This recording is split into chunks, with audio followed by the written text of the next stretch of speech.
Bueno, bienvenidos a la segunda clase de inmunología natural, en la que también vamos a describir las barreras, empezando por este tejido tan importante que es la piel.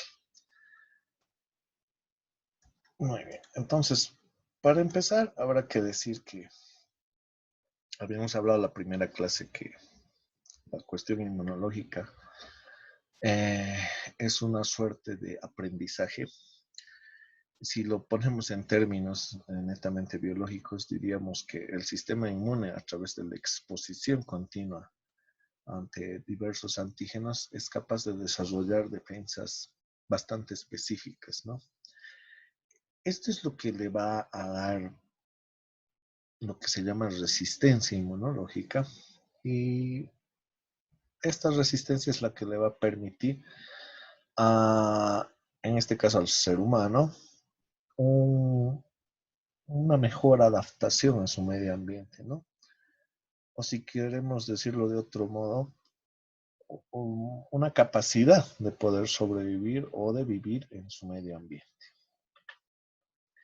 Asimismo, tenemos este pequeño cuadro de comparación, ¿no?, entre inmunidad innata y adquirida, en la que tenemos que eh, ver o observar que hay ciertas características en las que podemos comparar ambas. En este caso vamos a hablar de cinco.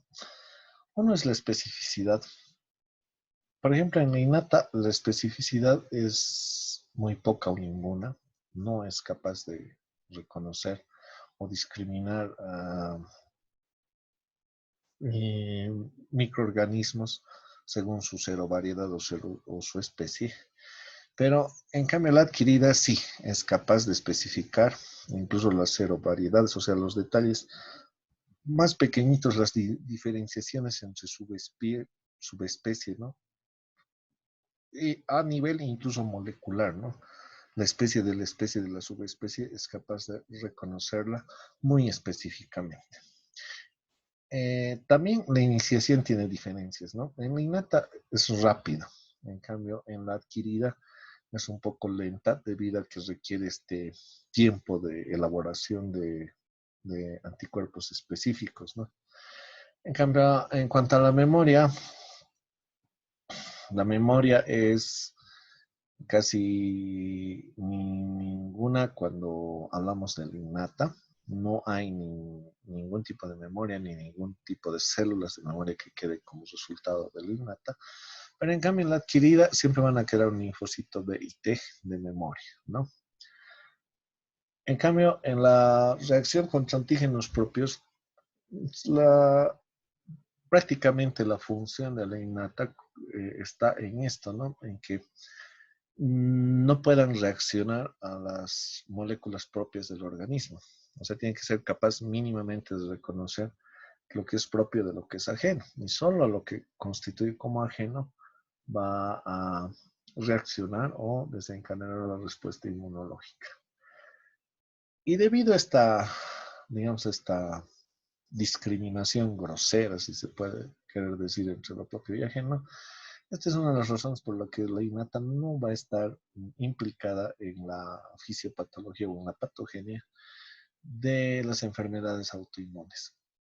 En cambio, la adquirida, como tiene una alta especificidad, o sea, un ejemplo, las alergias, que también se consideran enfermedades autoinmunes, es una reacción exagerada a un determinado antígeno, ¿no? Generalmente proveniente de afuera, aunque puede haber internos, eh, en los que, debido a a esta alta especificidad que tiene la inmunología adquirida, muchas personas son alérgicas, pero entre persona y persona no van a ser alérgicas a la misma sustancia, ¿no?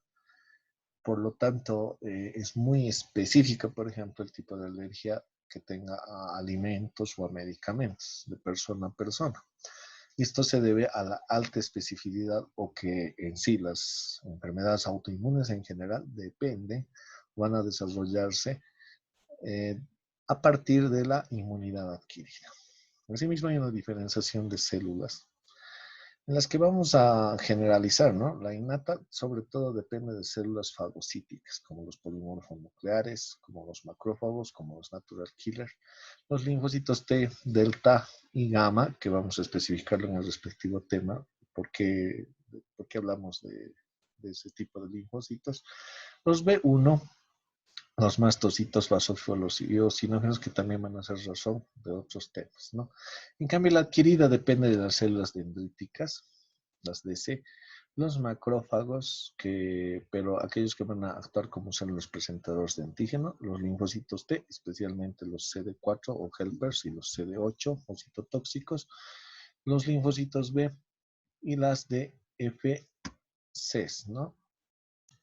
Que son las células dendríticas foliculares, ¿no? En inglés que se lee al revés, que también van a actuar como una suerte de células presentadoras de antígeno. Asimismo, hay que hablar de los elementos constitutivos, ¿no? El sistema inmune va a tener ciertas características que dependen del desarrollo genético o filogenético a través del tiempo, por lo menos eso es lo que pensamos actualmente en cuanto a las teorías biológicas, en los que a través de la evolución de las especies se ha ido desarrollando. Tenemos aquí un cuadro comparativo en que, por ejemplo, los crustáceos y ciertos tipos de coral, así los primeros seres que han desarrollado granulocitos, en los peces recién han aparecido los linfocitos, en las aves han aparecido los anticuerpos, sobre todo aquellos que se les dice monómeros, y los más complejos, por ejemplo, las IG, que precisamente son los que van a producir alergias, se han desarrollado en los mamíferos, ¿no? Entre ellos nosotros. Entonces, esta variedad de capacidades inmunológicas va de acuerdo, por un lado, a la especie y también debe tomarse en cuenta al ambiente, ¿no? A cuánta exposición. Si hemos dicho que el sistema inmunológico es una especie de aprendizaje, de una reacción en cuanto a los antígenos que el sistema inmune se expone, entonces depende también del medio ambiente directamente. Algo que se habla, o un tema que se habla bastante en epidemiología, ¿no? Respecto a los tres factores, ¿no? El huésped, en este caso el microorganismo o el agente etiológico, el medio ambiente. También debemos hablar de un factor muy importante, que es la diferenciación, ¿no? Que tiene una determinada especie a tener resistencia o no tenerla, o diríamos, ¿no? Resistencia o susceptibilidad a cierto tipo de microorganismos. Aquí tenemos un ejemplo. El Chionimbacterium diphtheriae, por ejemplo, es una bacteria que puede causar en los humanos comúnmente la famosa faringoamigdalitis pultácea, ¿no? O difteria, simplemente, sobre todo en los niños.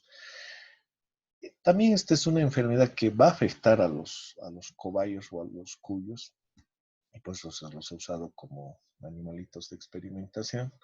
Pero sin embargo, pese incluso que los cuyos o cobayos son roedores, un pariente cercano que son las ratas, no tienen esta susceptibilidad, ¿no? O son resistentes, cambiando el término, a esta bacteria y por lo tanto no les representa ningún tipo de patología o enfermedad. Asimismo, tenemos a otra bacteria muy común, diríamos, en la producción, sobre todo de patologías o enfermedades, que va a ser es el Staphylococcus aureus, ¿no?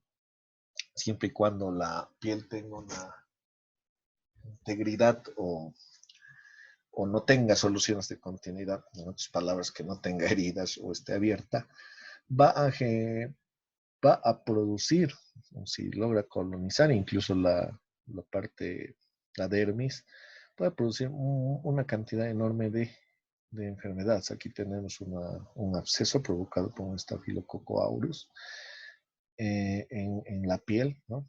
Las dermatitis infecciosas son causadas por Staphylococcus aureus. Quizás una complicación es el impétigo, que también depende de esta bacteria. Pero sin embargo, en un pariente muy cercano, filogenéticamente hablando, que son los chimpancés, no va a ocurrir lo mismo. Ellos tienen bastante resistencia a esta bacteria, ¿no? Entonces no les afecta de la misma forma de un humano, aunque tengamos similitudes genéticas respecto a otras especies animales que son menos cercanas al humano, ¿no? También tenemos otro ejemplo en el virus de la rabia, que lo tenemos acá al centro. Como pueden ver, tiene una forma más basilar, no parece tanto la clásica forma de un virus.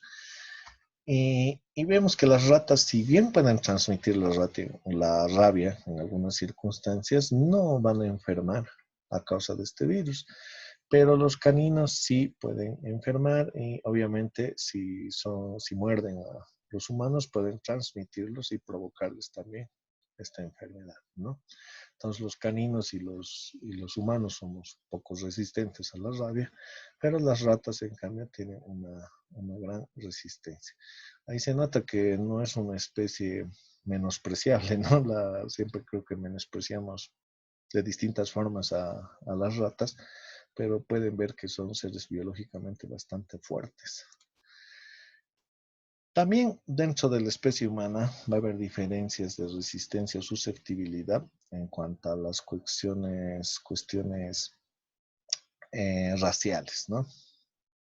Ahora se ha vuelto un término peyorativo, pero tiene que entenderse que aquí lo hablamos únicamente en una cuestión netamente científica y biológica, ¿no? Sin ofender a ningún grupo cultural o étnico.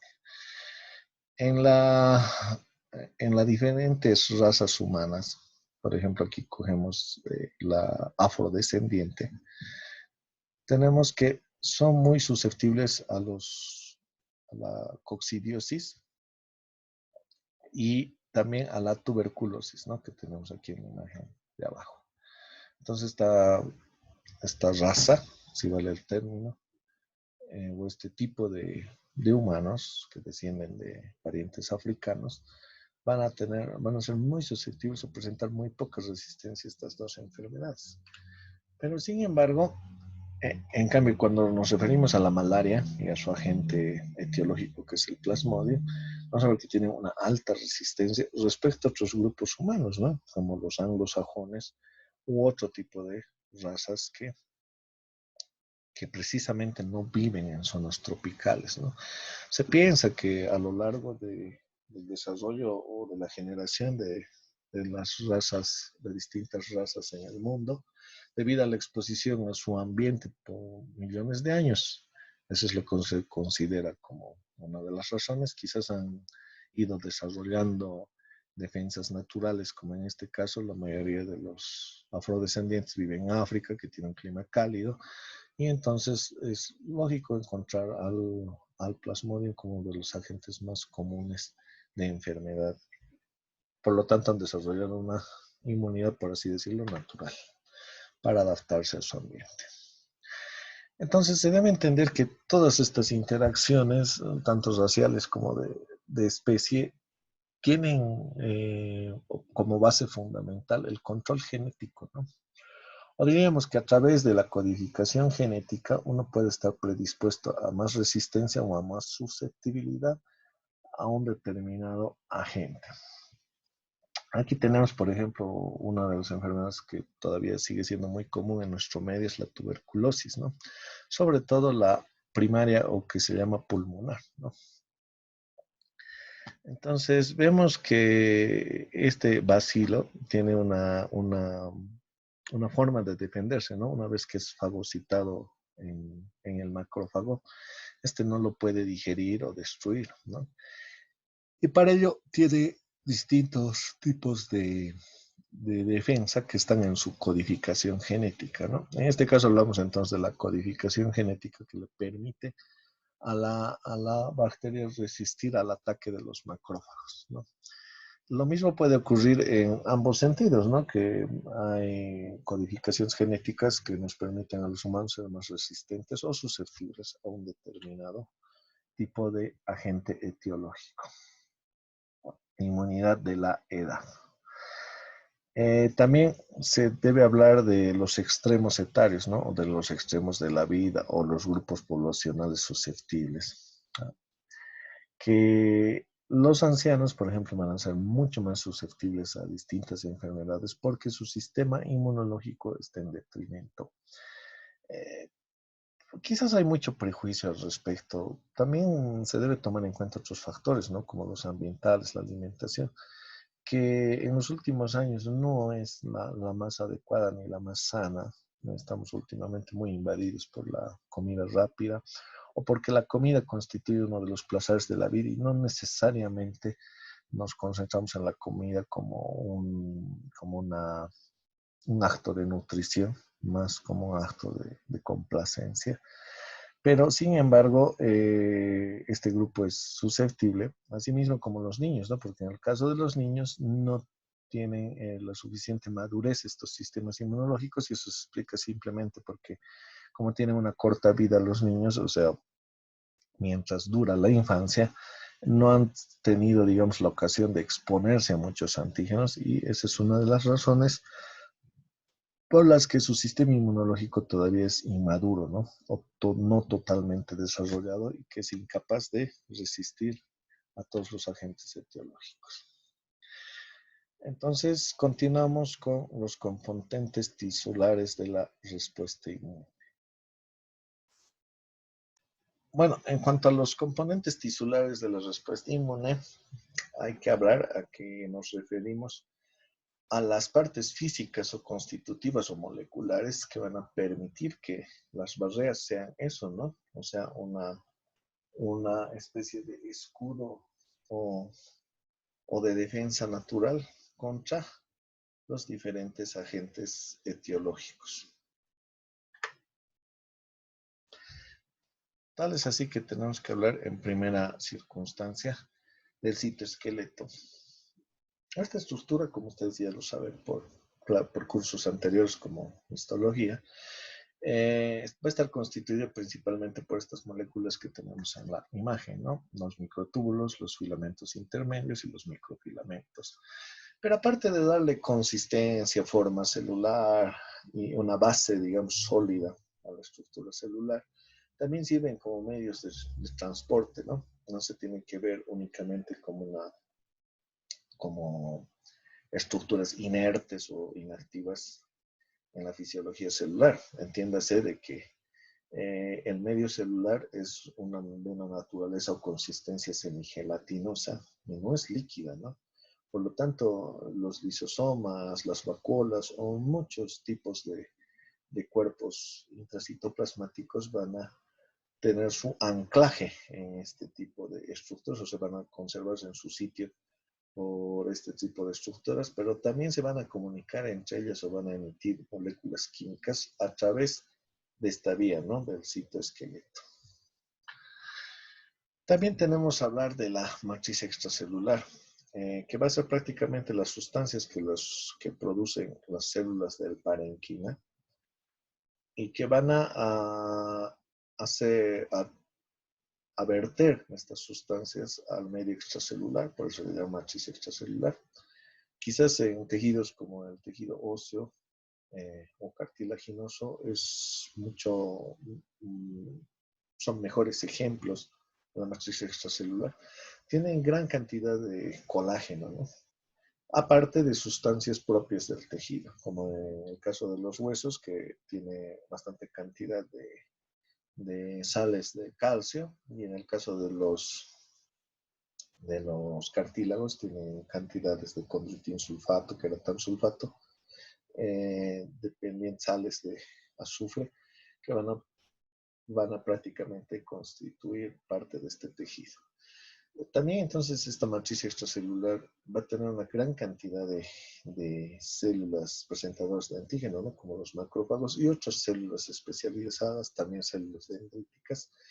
Por lo tanto, mucho de la actividad defensiva o inmunitaria se va a llevar a cabo precisamente en esta matriz extracelular, ¿no? Y no en el parénquima, porque el parénquima pertenece a las células que forman parte del tejido y solo hablaríamos de una acción como tal, si habláramos de una invasión vírica, ¿no? O de una infección viral, en la que generalmente como es intracelular, va a estar implicado mecanismos que tengan que atacar a las células del parénquima, ¿no? O eliminar a las células infectadas del parénquima. Membranas basales. Las membranas basales, como ustedes ya saben, también desde histología, van a ser aquellas estructuras en las que se apoyan la mayoría de los epitelios o cualquier tipo de tejido, especialmente los epitelios y las glándulas, aunque tienen una correlación embrionaria muy obvia, ¿no?, entre ambos tipos de tejido. Y por lo tanto constituyen otra de las barreras físicas. Generalmente tienen dos zonas, como podemos ver en el gráfico, ¿no? Una zona lúcida y una zona densa. De hecho, que la ruptura o la desintegración de esta lámina puede causar tanto distintas manifestaciones clínicas como así distintas consecuencias, ¿no? Porque si ya se ha roto la barrera que constituye las membranas basales, vamos a estar hablando de cuestiones patológicas. Asimismo, otro factor también muy común de hablar en histología es las uniones celulares. Aquí tenemos las más importantes de ejemplo, ¿no? Las uniones oclusivas o zónulas ocludentes, las uniones de anclaje o intercelulares, que van a encontrarse por debajo, que pueden ser con desmosomas o sin ellas, y las células comunicantes, ¿no? O mejor dicho, las uniones comunicantes, o incluso las uniones que existen entre la membrana basal y la célula propiamente dicha, que también dependen de desmosomas.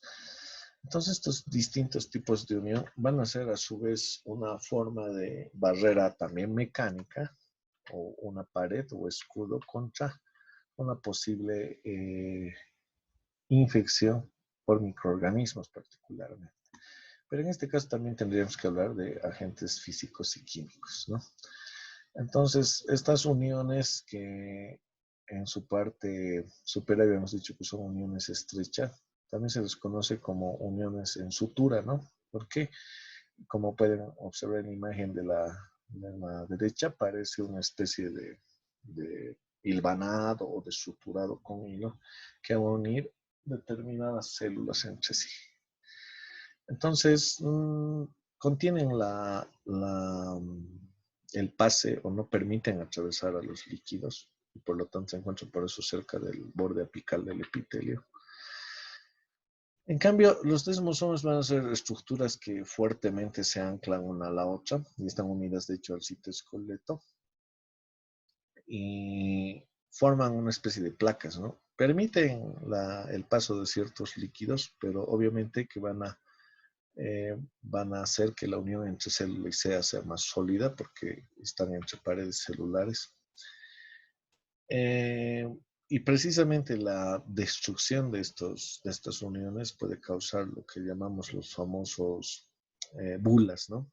Las bulas son desintegración, como podemos ver en estas placas histológicas, o dehiscencia, ¿no? De estas suturas microscópicas en las que podemos ver que se forman las famosas ampollas. Las ampollas que se pueden ver en distintas enfermedades con manifestaciones epiteliales o dérmicas en la piel van a precisamente deberse a este tipo de fenómeno, ¿no? En el que se destruyen las uniones por desmosomas.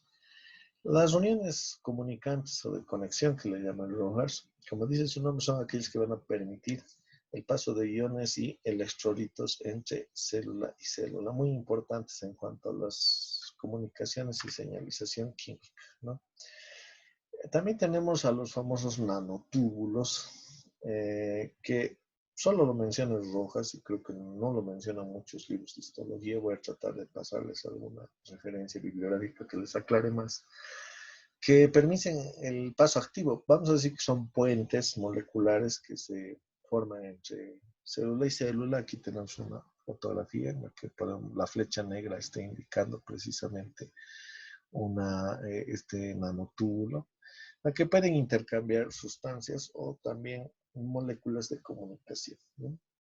Un ejemplo quizás más común dentro del sistema inmunológico es que estos nanotúbulos se van a formar, por ejemplo, entre células blancas, ¿no? O células inmunes que necesitan intercambiar de información para coordinar sus acciones. Y así pasamos a las barreras físicas, ¿no?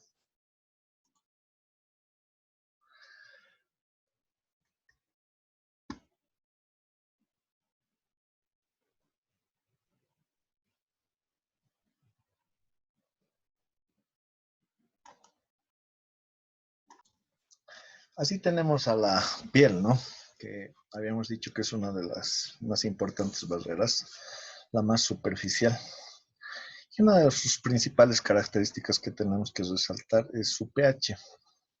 El pH característicamente de la piel oscila entre unos 5 o 6, por lo tanto es ácido. Recuérdese que el pH es el potencial de hidrogeniones, pero de una forma inversa, logaritmo inverso. Eso significa que cuanto menor pH, más cantidad de hidrogeniones y por lo tanto la sustancia es mucho más ácida.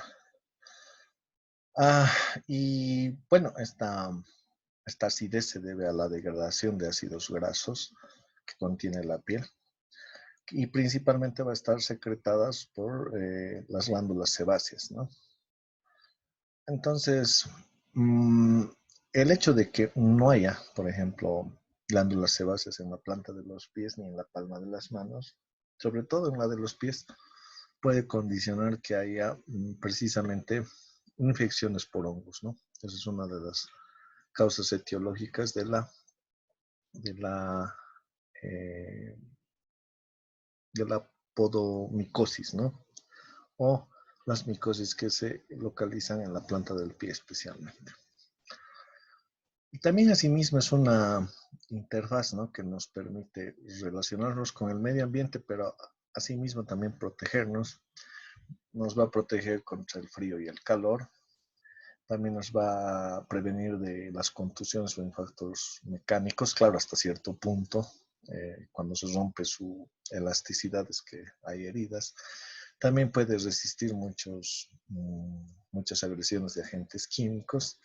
Y obviamente lo que más hablábamos, ¿no? La penetración de microorganismos. Hay muchos microorganismos que se encuentran en la piel colonizándola, pero no penetran. Y mientras estén ahí no causan problemas. O también puede, mediante la inoculación, como en el caso del dengue y la malaria, ¿no? Que muchos vectores pueden inyectar, penetrando la piel y de ese modo causando enfermedad. O mediante la reabsorción de sustancias específicas, que en este caso lo usamos como más bien en la terapia, ¿no? Mediante los medicamentos tópicos que se utilizan, podemos utilizar distintos fármacos que van por esta vía. Y también es un importante regulador de la temperatura, ¿no? En el organismo. La sudoración es una forma, por ejemplo, muy eficiente de perder calor en el caso de que se lo necesite. Aparte de ser un órgano muy sensible, en el que se encuentra la sensibilidad del tacto y del dolor, ¿no? Dentro de muchas otras.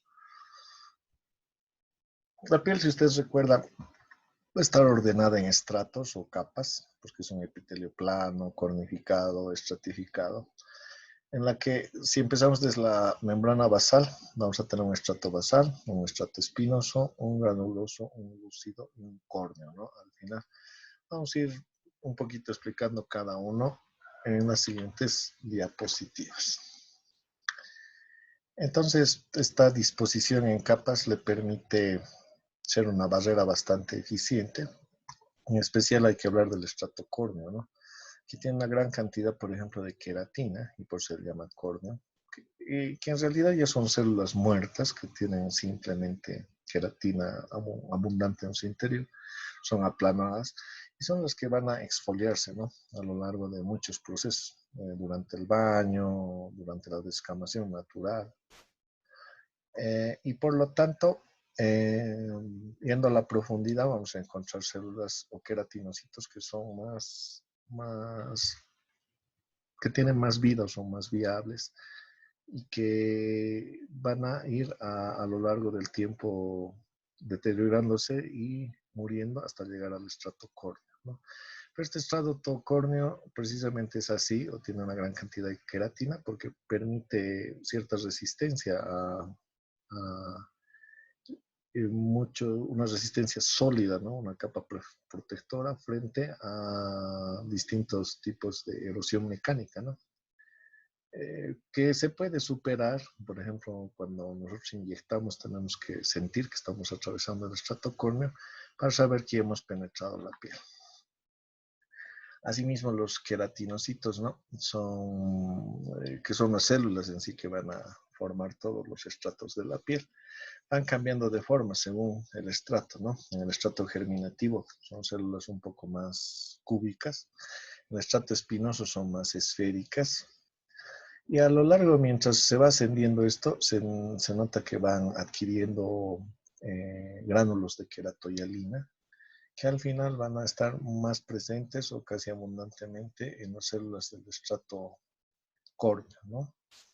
En los que ya estas células son muertas, pero sin embargo esta disposición de capas permite la protección mecánica de la que habíamos hablado anteriormente. También asimismo estos queratinocitos no solo van a tener inclusiones que vienen de como la queratina, que les da solidez, sino también van a, por así decirlo, incluir dentro de su citoplasma, no se puede decir del todo fagocitarlo, la melanina que proviene de los melanocitos, ¿no? Y que les va a dar precisamente pigmentación. De hecho, muchas enfermedades autoinmunes pueden explicar, ¿no? Los dos extremos de la pigmentación. Cuando hablamos del blanqueamiento de la piel, hablamos de una enfermedad muy frecuente, sobre todo en los afrodescendientes, como es el vitíligo. Y asimismo también tenemos la parte de el melanoma, que es el otro extremo, que es un tumor dependiente de los melanocitos, que va a causar uno de los cánceres más terribles que existen, ¿no? Que son los que dependen precisamente del epitelio, en este caso la piel. Asimismo, el queratinocito tiene muchas funciones inmunológicas, no solo debe verse como una célula estructural, sino también, de hecho, tiene mucha participación en la inmunidad. Tal es así que es capaz de expresar los receptores TLR, ¿no? Que van a ser aquellos que reconocen los patrones de antígenos, o en pocas palabras, que reconocen antígenos. Y también asimismo van a ser muy capaces de poder reaccionar a agentes físicos como rayos ultravioleta, ¿no? Para la mayor captación de melanina que les proteja de los cambios mutágenos que tienen los rayos ultravioleta, sobre todo en el código genético, ¿no? Asimismo, también los queratinocitos pueden expresar, como decía, los TLR, que eso les ayudan a reconocer antígenos, y también puede haber mutaciones por distintas razones que van a permitir o que van a ser la razón de la etiopatogenia de las famosas dermatitis, ¿no? Tenemos en la parte superior una dermatitis de contacto o tópica y una dermatitis generalizada o atópica en la parte inferior, ¿no? En la primera podemos ver que a causa de un reloj de pulsera hay una zona bien delimitada que incluso tiene la forma del reloj. Y en la parte inferior tenemos una dermatitis generalizada, ¿no? Urticariforme, le decimos, o simplemente urticaria, en la que debido probablemente a un alimento o a un medicamento se expresa en todo el cuerpo, ¿no? O a una sustancia que haya ingresado al interior. Entonces, mediante los receptores NOT1 y NOT2, que son otros también, pueden incluso reaccionar contra antígenos bacterianos, ¿no? Y por lo mismo también producen interleucinas como la IL-8 y IL-18 que van a permitir el ataque por medio de caspases a microorganismos. Entonces, es una célula que no solo estructural, ¿no? Tiene muchas acciones inmunológicas. Si podríamos repasar, antes de pasar a la siguiente diapositiva, tienen una acción de presentación de antígeno porque tienen receptores para reconocer patrones antigénicos. También tienen una función proinflamatoria, son capaces de desencadenar la inflamación localizada y eso explica las alergias. y también pueden actuar como desencadenando respuestas moleculares directamente contra los cierto tipo de microorganismos, ¿no? Obviamente que aquellos microorganismos o noxas o agentes etiológicos que sobrepasen la capacidad inmunológica se va a necesitar de la ayuda de otras células, ¿no? Como las que tenemos a continuación, ¿no? Que son las células dendríticas residentes de la piel. Residencia o célula residente, para definirlo de una manera general, es aquella que, si bien en una primera etapa puede ser que se genere en la médula ósea, aunque no es el caso de todas, pero de la mayoría, emigran en la etapa embrionaria, ¿no? Hacia zonas más periféricas, en este caso la piel.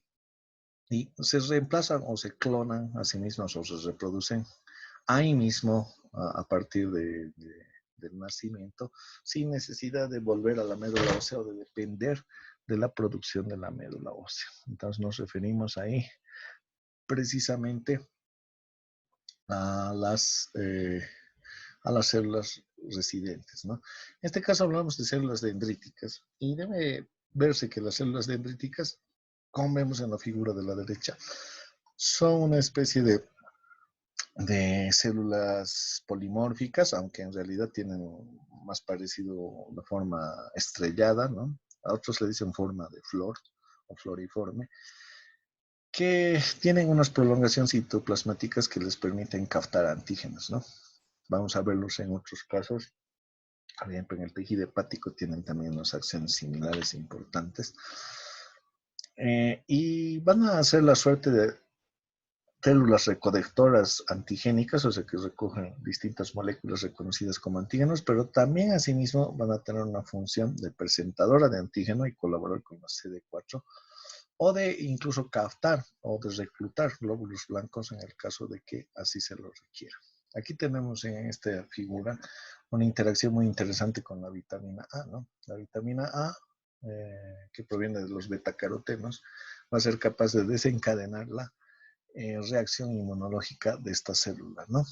Y, por ejemplo, también tienen mucha relación con las Treg. Las Treg son células T o linfocitos T, reguladores o supresores, ¿no? Que una vez hechas las acciones inmunológicas son capaces de inhibirlas, ya sea porque ha pasado el proceso de reactividad o porque se necesita esta supresión para no tener las consecuencias de una reacción inflamatoria muy prolongada, ¿no? Que se cronifique y tenga otras consecuencias para el tejido.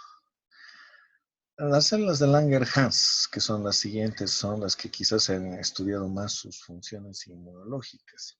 Y hablando de las mismas, tendríamos que decir que de hecho van a ser células presentadoras de antígeno y también tienen propiedades migratorias, ¿no? De modo que pueden, por así decirlo, ir a avisar a células blancas o reclutar células blancas para que puedan amplificar la respuesta inflamatoria o respuesta inmunitaria en general.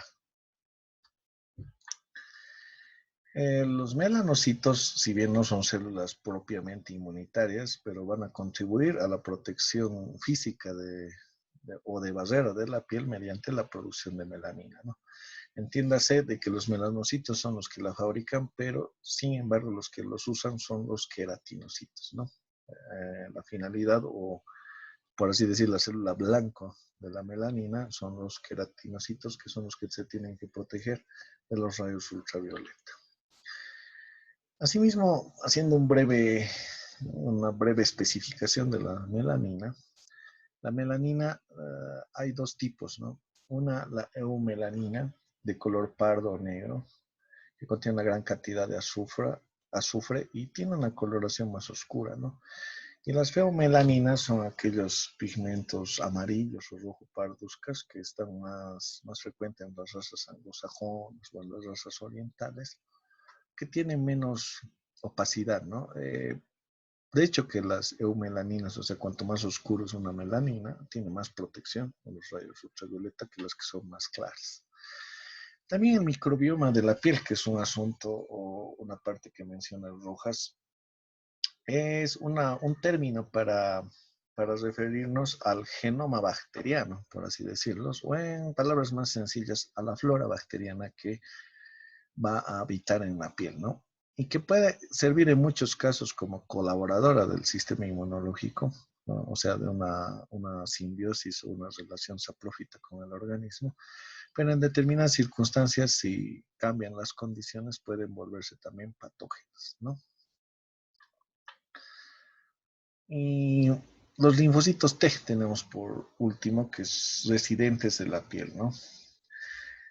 Estos linfocitos están muy coordinados con los queratinocitos, porque habíamos dicho que los queratinocitos también tienen propiedades inmunológicas, quizás limitadas, pero las tienen. Y también van a trabajar con las células de Langerhans. Entonces hacen una suerte de coordinadores, ¿no? Entre estas células propias de la piel, precisamente para poder responder ante cualquier noxa o patogenia de agentes microbianos. Los CD4 y CD8 que hay en la piel, CD4 entiende a ser las células helper o cooperadores o coordinadores de la defensa celular, CD8 aquellas que se consideran citotóxicas o sea, que se diferencian en citotóxicas, más frecuentes en ataques a infecciones virales. Se encuentran en bastante número, ¿no? En la piel y son capaces de reaccionar a los antígenos, sobre todo a aquellos que provienen de microorganismos que van a tratar de invadir la piel. Y se les dice residentes porque precisamente son células muy diferenciadas, no son iguales a los linfocitos que se encuentran en el tejido linfoide o en el tejido sanguíneo.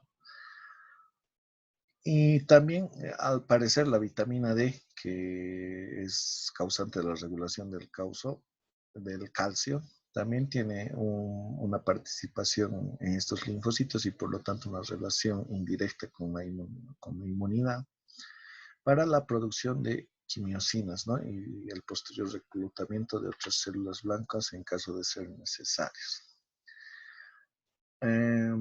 Entonces, estos linfocitos T residentes también van a actuar reclutando macrófagos o activando macrófagos residentes también de la piel.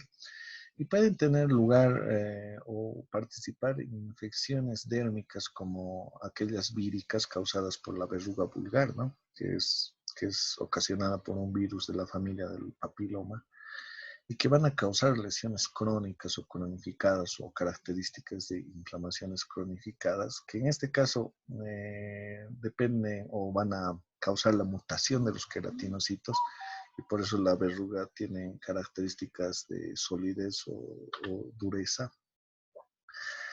Asimismo, tenemos a las células, que también las células T van a incrementar la expresión de la histamina y por lo tanto tienen una participación muy activa en muchas enfermedades o afecciones de la piel que van a causar inflamación localizada.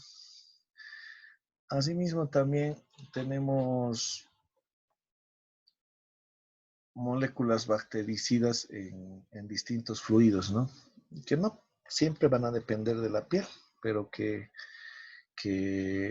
dentro de ellos la sangre, la orina, la saliva, la secreción bronquial, el semen, la bilis, la secreción cervical del cervix uterino, la linfa incluso, se consideran sustancias o fluidos antigénicos, ¿no? O mejor dicho, inmunológicos o inmunes, porque tienen sustancias que les dan características bactericidas o reactivas contra muchos microorganismos, ¿no? Obviamente todas estas sustancias van a estar en las cavidades naturales y por lo tanto hacen también una especie de película de protección contra distintos agentes patogénicos. El tracto genitourinario es uno de los que puede tener un mucus rico precisamente en anticuerpos y enzimas y sumado al pH ácido de la orina van a tener una importante acción antibacteriana, ¿no? Sobre todo contra bacterias que puedan tratar de colonizar el epitelio urinario. También, asimismo, el tracto gastrointestinal tiene una defensa muy importante, por ejemplo, como es la acidez estomacal, pero asimismo otras de las que vamos a hablar en el tema específico referente a este sistema. Muy bien, por esa parte, entonces hasta aquí concluimos la parte de inmunidad natural y piel.